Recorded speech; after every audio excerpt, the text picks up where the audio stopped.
efa midorehitra menamena be eny faravodiny lanindrino a matsiaro anao a isaky ny malomaloka ny andro itapifipify ilay masoandro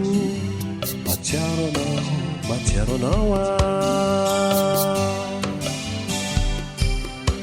irairay irantsykizay fototaratazy kely zay oa itantaranao ny fiainanao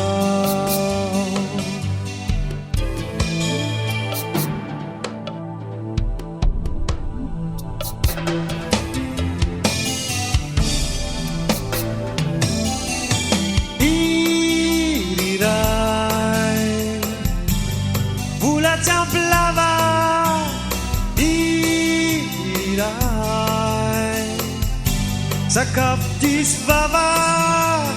iriray nona tsisy farany angia tsisy lalany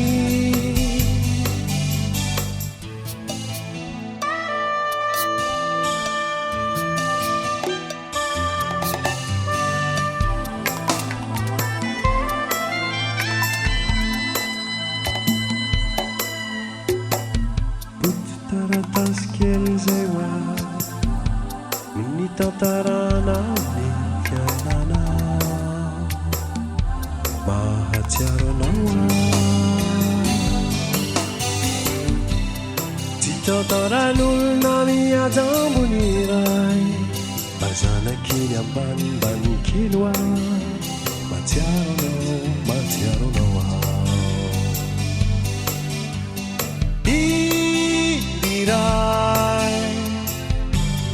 vola tiampy lava iriray sakafo tisy vava iriray ketriky ny jaly setriky ny omaly